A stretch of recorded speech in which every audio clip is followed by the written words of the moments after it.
कथाओं के माध्यम से इसे माना जाता है कि महात्मा बुद्ध ने मानव कल्याण के लिए अवतार लिए और पृथ्वी पर इंसान बन के लीला किए, रचना किए, नर लीला की रचना किए। बहुत पुरानी कथा है। भगवान बुद्ध ने काशी नरेश आनंद मित्र के बड़े पुत्र महिषांस के रूप में जन्म लिया। महिषांस के छोटे भाई का नाम चंद्र कुमार था। दोनों बच्चे अभी छोटे ही थे कि अशुभ घड़ी से अचानक रानी का देहांत हो गया। राजा बहुत दुखी हुआ। पूरे काशी राज्य में शोक छा गया। राज परिवार को ही नहीं, पूरी प्रजा को रानी के निधन का दुख था। सभी उदासी में डूब गए और राजा को तो ऐसी हालत हो गई कि वो पूरे 1 वर्ष तक महल से बाहर भी नहीं निकला। किंतु कहते हैं ना कि इंसान के जीवन में चाहे कितना भी कठिन हो, बड़ा से बड़ा दुख क्यों न हो, कुछ ही दिनों बाद वो दुख भुला दिया जाता है या फिर भुला देना पड़ता है। राजा आनंद मित्र भी कुछ कम दुख कुछ कम होने के बाद जब वो दरबार में आए तो मंत्रियों ने उन्हें कहा कि आप दूसरा विवाह कर लीजिए, क्योंकि 2 छोटे बच्चे हैं आपके और उनकी देखरेख कौन करेगा। राजा ने विवाह करना स्वीकार कर लिया। बहुत समझाने पे ऐसा राजा ने कहा कि ठीक है। कुछ दिन बाद अयोध्या की राजकुमारी के साथ उनका विवाह हो गया। नई रानी के आते ही राजभवन में फिर से खुशियां लौट आई। दोनों बच्चे भी नई माँ के आने से बहुत ज्यादा प्रसन्न हो गए। सबकी उदासी मिट गई। काशी के राजमहल में फिर से पूजा पाठ उत्सव सब होने लगा। जहाँ खुशियां होती हैं वहाँ समय का एहसास ही नहीं होता। ऐसा ही कुछ राजमहल में भी हुआ। हंसी खुशी और कहकहों के बीच कब 1 साल गुजर गया किसी को नहीं पता चला। और देखते ही देखते नई रानी के यहाँ एक पुत्र हुआ। राजा आनंद मित्र बहुत प्रसन्न थे। अब उनके 3 बेटे थे। राजा ने दिल खोलकर दान पुण्य किया और उत्सव मनाया। छोटे लड़के का नाम रखे सूर्य कुमार। तीनों भाई बहुत लाड प्यार से रह रहे थे और राजसी वैभव के बीच पलकर बड़े होने लगे। जब सूर्य कुमार 1 साल के हुए तो उनकी वर्षगांठ के दिन राजा ने रानी से कहा, हे महारानी, आज सूर्य कुमार की पहली वर्षगांठ है। तुम जो चाहो कुछ मांग सकती हो, जो चाहो मांग लो, मैं तुम्हें मुंह मांगा वर दूंगा।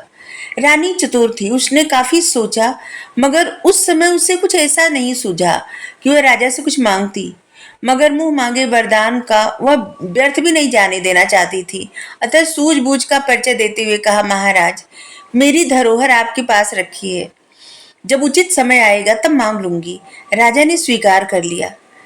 बात जहां की तहां रह गई। कभी भी बिना सोचे समझे किसी को वचन नहीं देना चाहिए। चाहे राजा चाहे इस राजा की बात करें या फिर राजा दशरथ की, किसी को भी वरदान नहीं देना चाहिए। बिना सोचे समझे वचन नहीं देना चाहिए। कोई वादा न करे, जो निभा पाए बस वही कहें, नहीं तो उसके लिए दूसरा जन्म लेना पड़ता है। अगर न निभा पाए तो, नहीं तो फिर निभाना पड़ता है। 15 वर्षों बाद राजा बूढ़ा हो गया। तब रानी के मन में विचार उठा कि अब मेरा पुत्र सयाना हो गया है, इधर महाराज भी बूढ़े होते जा रहे हैं, तब क्यों न अपना वरदान मांगकर पुत्र को राजा बनवा दूं। दूसरे दिन उसने कहा, महाराज, 15 वर्ष पूर्व आपने जो मुझे वरदान दिया था, अब मुझे चाहिए वरदान। राजा ने पूछा, बताओ क्या चाहती हो। रानी ने कहा, मेरे पुत्र सूर्य कुमार को राजगद्दी का स्वामी बनाइए। राजा तो सन्न रह गया सुन के। उसने स्वप्न में भी नहीं सोचा था कि रानी बड़े पुत्रों के विरुद्ध ऐसा वरदान मांगेगी। उसने कहा, यह क्या कर रही हो रानी? बड़े पुत्रों के होते भला छोटे को राज्य कैसे मिल सकता है? फिर यह परंपरा के विरुद्ध है। सोचो तो, इस अनीति के लिए प्रजा हमें कभी भी माफ नहीं करेगी और तुम्हें भी धिक्कारेगी और मुझे भी धिक्कारेगी। महिषांस बड़ा है, उसके रहते छोटे भाई को गद्दी कैसे दे सकता हूँ? कोई दूसरा वरदान मांग लो, सब कुछ देने को तैयार हूँ। माँ तो रानी बोली, नहीं महाराज, मुझे इसके अतिरिक्त कोई भी और वरदान नहीं चाहिए। या तो आप कह दें कि आपके वचन झूठे हैं, आप मुकर रहे हैं, या फिर मेरे पुत्र को राजगद्दी दीजिए। किंतु महिषांस भी तो तुम्हारा पुत्र ही है। किंतु मैंने उसे अपने कोख से तो जन्म नहीं दिया, रानी ने कहा। उन दोनों के बीच काफी तर्क वितर्क हुआ, लेकिन रानी अपनी जिद पर अड़ी हुई थी। हार कर राजा को उसकी बात माननी पड़ी, लेकिन रात भर उसे नींद न आई। बड़े पुत्र के साथ हो रहे अन्याय उसकी आत्मा को धिक्कार रहा था। सवेरे उसने महिषांस और चंद्रकुमार को बुलाकर कहा, बेटा, तुम्हारी माँ का स्वभाव अच्छा नहीं है। वह सूर्य कुमार को राजा बनाने की हठ कर रही है। मैं उसके साथ एक प्रतिज्ञा में बंधा हूँ, इसलिए उसकी इच्छा मुझे पूरी करनी ही पड़ेगी। लेकिन तुम दोनों भाई अब यहाँ न रहकर कहीं दूसरे देश किसी जंगल में चले जाओ। मेरी मृत्यु के बाद आकर राज सिंहासन संभाल लेना। अभी यहाँ रहने में शंका है कि रानी तुम्हें हानि पहुंचा सकती है। महिषांस बड़ा साधु और उदार युवक था। उसे राज्य का तनिक भी लोभ न था। पिता की आज्ञा मानकर वह तुरंत चंद्रकुमार को लेकर वन यात्रा के लिए तैयार हो गया। उन्हें वन जाते देखकर सूर्य कुमार भी मचल पड़ा। दोनों भाइयों से उसका गहरा प्रेम था। माता पिता की लाख समझाने पर भी वह न रुका और भाइयों को भी समझाने पर वो नहीं रुका और भाइयों के साथ चल दिया। भाई भी समझाए कि रुक जाओ, लेकिन वो नहीं रुका। वह छाया की भांति उनके पीछे लगा रहा। अंत में तीनों राजकुमार जंगल चले गए। रानी सिर पीट कर रह गई। द्वेष का फल उसे ही मिला। द्वेष और छल कपट का अब उसे फल मिल चुका था। कुछ दिनों बाद तीनों भाई हिमालय प्रदेश में जा पहुंचे। बद्रीनाथ, केदारनाथ, गंगोत्री आदि तीर्थों के दर्शन करके वे मानसरोवर की ओर चल पड़े। रास्ते में उन्हें एक बड़ा सा देवदार का वृक्ष मिला। उसकी छाया में बैठते हुए महिषांस ने चंद्रकुमार से कहा, चंद्र, मुझे प्यास लगी है। वह देखो, उधर तालाब दिखाई दे रहा है। जाकर तुम पानी ले आओगे मेरे लिए? चंद्रकुमार ने कहा, हाँ, अभी लाता हूँ, और वो तालाब की ओर चला गया। सूर्य कुमार भाई के पास बैठे बातें करता रहा। वह तालाब कुबेर देवता का था, जिसकी रखवाली के लिए उन्होंने एक यक्ष को रखा था, पारे पर बिठा रखा था। आज्ञा यह थी कि उस तालाब का कमल या जल वही व्यक्ति ले सकता है जिसे देवता का धर्म मालूम हो। इसके अलावा यदि कोई दूसरा वहां आए तो यक्ष उसे मनमाना दंड दे सकता है। जैसे ही चंद्रकुमार ने तालाब में से पानी पीना चाहा, वैसे ही जल में छिपा यक्ष तुरंत बाहर निकल आया और बोला, ठहरो, पहले मेरे प्रश्न का उत्तर दो, तभी जल हाथ में लगाना। मगर तुम कौन हो? चंद्रकुमार ने पूछा, मगर तुम कौन हो? तो यक्ष बोला, मैं इस तालाब का रक्षक हूं। पूछो, क्या पूछना चाहते हो? चंद्रकुमार ने कहा, तुम यह बताओ कि देवता का धर्म क्या है, इसके बाद आगे बढ़ने का विचार करना। चंद्रकुमार डरे नहीं। उसने तुरंत उत्तर दिया, देवता का धर्म कहते हैं सूर्य चंद्रमा को, जो रात दिन संसार को प्रकाश देते रहते हैं। यक्ष ने कहा, नहीं, ये मेरे प्रश्न का उचित उत्तर नहीं है। क्या बोल रहे? उचित उत्तर नहीं है। कहते हुए यक्ष ने चंद्रकुमार को पकड़ करके नीचे तहखाने में बंद कर दिया। चंद्रकुमार के लौटने में विलंब देखकर महिषांस ने सूर्य कुमार से कहा, सूर्य, जाकर देखो तो, इतनी देर तक चंद्र यहाँ क्या कर रहा है वहां पे? लेकिन सूर्य कुमार के सामने भी वही समस्या आई। तालाब के पास पहुंचते ही यक्ष ने उसे रोककर पूछा, खबरदार, पानी पीना है तो पहले बताओ, देवता का धर्म क्या है? सूर्य कुमार ने मुस्कुराकर उत्तर दिया, भला यह भी कोई प्रश्न है? चारों दिशाओं को ही तो देवता का धर्म कहते हैं। सारा संसार इन्हीं चार दिशाओं में समाया हुआ है। यक्ष अपने आप में बड़बड़ा उठा और कहा, यह भी मूर्ख है, और सूर्य कुमार को भी पकड़कर उसी तहखाने में बंद कर दिया। अब दोनों भाई न लौटे तो महिषांस को बहुत चिंता हुई। इस बार वह स्वयं तालाब के पास पहुंचे और आखिरकार मेरे भाई कहाँ गए, क्या कह रहे हैं, ये सोचने लगे। वे अभी तक लौटे क्यों नहीं? कहीं ऐसा तो नहीं तालाब में डूब गए, किसी घड़ियाल ने उन्हें खा लिया, कहीं ऐसा तो नहीं? और वो इस सब बात शंका करके उन्हें जिससे न रोमांचित होने लगे। अजीब अजीब से ख्याल आने लगे उनके मन में। वह तलवार खींचकर लंबे लंबे डग भरकर तालाब के किनारे गए और इधर उधर देखने लगे। तालाब की सीढ़ियों तक दोनों भाइयों के पैरों की छाप बनी हुई थी, जिन्हें देखकर पता चला कि वे लोग यहाँ आए तो थे पर लौटे नहीं। महिषांस समझ गया, अवश्य यहाँ कोई राक्षस या प्रेत है, उसी ने मेरे भाइयों को पकड़ रखा है। जल में छिपा यक्ष महिषांस को देख रहा था। उसने बाहर आकर पूछा, महाराज आप प्यासे हैं क्या?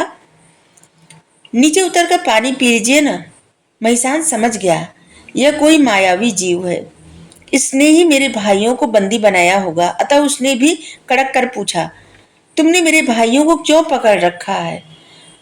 तो उसने कहा, मैं इस तालाब की रखवाली करता हूँ। इसके जल तक पहुंचने वाला मनुष्य मेरे वश में ही हो जाता है। फिर मैं उसे मार दूं या छोड़ दूं, यह मेरे मन की बात है। महिषांस को अचरज हुआ, क्या तालाब में उतरने वाले सभी मनुष्य तुम्हारे वश में हो जाते हैं? तो बोला, नहीं, सिर्फ वो लोग नहीं होते जो देवता का धर्म जानते हैं। लेकिन आज तक ऐसा कोई व्यक्ति नहीं मिला जो कि देवता का धर्म सही से जानता हो। सब के सब अभी तक मूर्ख ही यहाँ पे आए हैं। तो क्या तुमने मेरे भाइयों को भी मार डाला? महिषांस ने पूछा। तो बोला यक्ष कि नहीं नहीं, अभी तुम्हारे भाइयों को नहीं मारा, लेकिन मार जरूर दूंगा। अगर आप मेरे प्रश्न का उत्तर दे देंगे तो मैं उनको बचा लूंगा, नहीं मारूंगा। तो महिषांस बोले, अच्छा ठीक है, तुम अपना प्रश्न बताओ। तो यक्ष फिर से पूछा, देवता का धर्म बताओ, तब मैं तुमको भी छोड़ दूंगा और तुम्हारे भाइयों को भी। तो महिषांस कहे, तो सुनो मैं बताता हूँ। अभिमान या दूसरे की निंदा से दूर रहना, लड़ाई झगड़े से अलग शांति के साथ रहना, सदा लोक हितार्थ का कार्य करना ही देवता का धर्म है। ऐसा आचरण करने वाला मनुष्य देवता के समान है। उत्तर सही था। यक्ष प्रसन्न हो गया। उसने महिषांस को आदरपूर्वक स्नान भोजन करवाया। फिर बोला, मैं बहुत प्रसन्न हूँ। दोनों भाइयों में से एक आपको वापस कर सकता हूँ, बताइए किसे ले जाएंगे आप? तो महिषांस बोले, सिर्फ एक को छोड़ना है तो सूर्य कुमार को छोड़ दो। तो वो बोला, महाराज आप देवता का धर्म तो जानते हैं किंतु उसका पालन नहीं करते। यक्ष ने कहा। महिषांस ने पूछा, कैसे? तो यक्ष बोला, बड़े भाई का आदर घटा करके आप छोटे भाई को मांग रहे हैं, ये देवता का धर्म तो नहीं हुआ ना। और देवता का धर्म जानते हुए आप पालन नहीं कर रहे हैं। महिषांस की चिंता कम हो गई। उसने उत्तर दिया, मैं देवता के धर्म का पालन करने के लिए ही छोटे भाई को मांग रहा हूँ। यक्ष सोचने लगा कि ऐसा क्यों, और पूछा, जरा हमें समझाइए। तो महिषांस बताए, उस छोटे भाई के लिए ही मुझे बनवासी होना पड़ा। वो मेरी सौतेली माँ उसके लिए राज्य मांगी थी और पिताजी राज्य देने के लिए तैयार भी हो गए थे, और उसी बात के लिए हम लोगों को जंगल भेजे थे।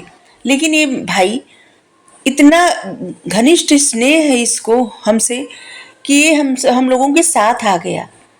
इस सगे भाई से भी बढ़कर है, तो कैसे मैं इसको छोड़ करके और अपने सगे भाई को छुड़ाऊं? तब यक्ष कहा, धन्य है आप, और प्रसन्न होकर महिषांस के सामने घुटने टेक दिए। देवता का धर्म जानने और उसका पालन करने वाला आज तक मुझे ऐसा कोई न मिला था। मैंने सैकड़ों व्यक्तियों के प्राण लिए हैं, लेकिन आप वो मनुष्य नहीं हैं कि कोई देवता है तभी तो देव धर्म को जानते हैं, उसका पालन करते हैं। आप मनुष्य नहीं, आप तो देवता ही हैं। मैं आपके दोनों भाइयों को छोड़ दूंगा। और तुरंत जाकर चंद्र और सूर्य कुमार को ले आए। दोनों भाई महिषांस के पैरों से लिपट गए। यक्ष ने उन्हें बहुत से रत्न और आभूषण उपहार स्वरूप देकर विदा किए। कई वर्ष बाद जब महिषांस ने सुना कि उनके पिताजी का देहांत हो गया है, तब वह राजधानी लौट आए। सारी प्रजा ने उनका स्वागत किया।